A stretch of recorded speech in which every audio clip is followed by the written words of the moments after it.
Safety in Formula One has improved dramatically since the deaths of Ayrton Senna and Roland Ratzenberger back in 1994. The FIA, FOM, along with the teams and designers, have done a highly impressive job of improving the cars and the tracks. Many injuries and deaths have been avoided in F1 and other categories, and we've become used to drivers walking away from huge crashes.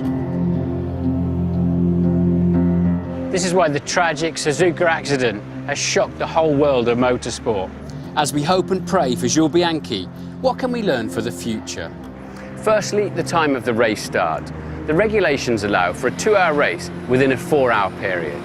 But a 3 p.m. start in Japan leaves only 2 hours 15 of daylight, which could put pressure on decisions. The imminent arrival of the typhoon was well known, but it was wet earlier in the day too, and aquaplaning didn't appear to be a major issue as intermediate tyres were used for most of the green flag race laps. However, consideration should be given to earlier start times at races such as Japan, Malaysia and Australia. The fading light wouldn't have helped, and I wonder just how many drivers wore clear or vision-enhancing yellow visors.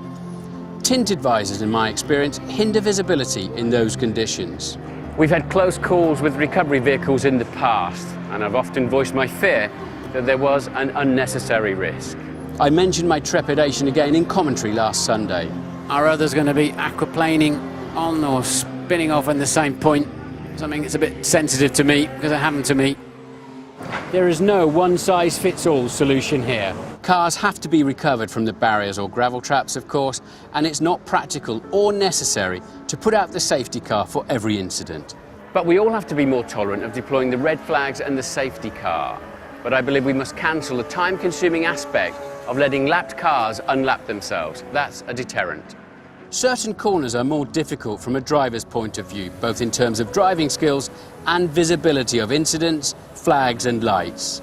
Dunlop Corner in Suzuka is one of those, and a vehicle and marshal on live track is not the right solution.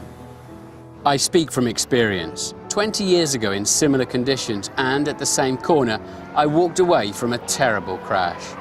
I very nearly hit the recovery vehicle, which was collecting another car. But sadly, I did hit a marshal, causing him serious injuries. I was officially reprimanded that day, and it upset me, not only because of the injury to the marshal, but also because I'd been on the team radio demanding that they red flag the race. In those conditions, you can barely see your dashboard sometimes, let alone flags and lights. I so wish now I'd been even more combative and vociferous on the issue. It's in exactly these conditions when it's a bit critical, and with aquaplaning, you know, if it's slippery, we can adjust our speed, but if it's aquaplaning, we have no control over that. A crane would be a better solution. Indeed, there is one at the next series of corners in Suzuka. But this still involves marshals in the danger zone and cars dangling at a dangerous height. Frankly, I'd rather take my chances against a broken down or crashed F1 car, which is the same height and will deform. However, that may cause cars to fly, and then many more are at risk. The green lights and flags displayed immediately after the crash site were correctly deployed. This was not a factor in the Bianchi crash. He was in a yellow flag zone when the incident occurred.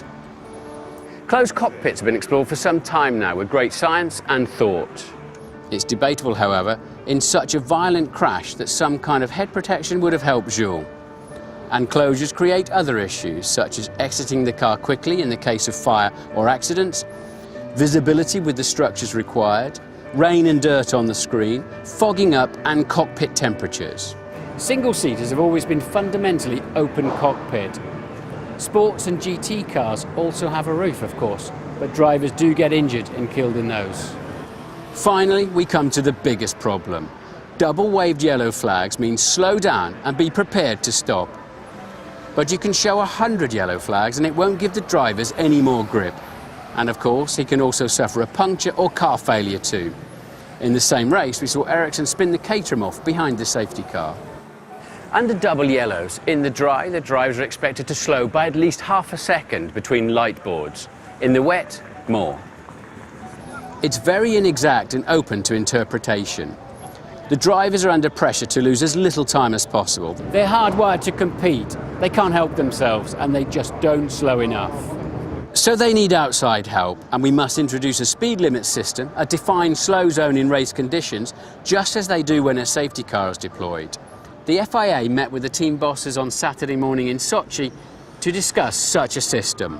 Then the drivers will know that they can't lose out and they'll slow considerably, protecting themselves and the corner workers. Motorsport will always be dangerous, we can't hide from that fact. Jules Bianchi is a fine young man and a shining talent. We couldn't be more sad, but we must learn and improve.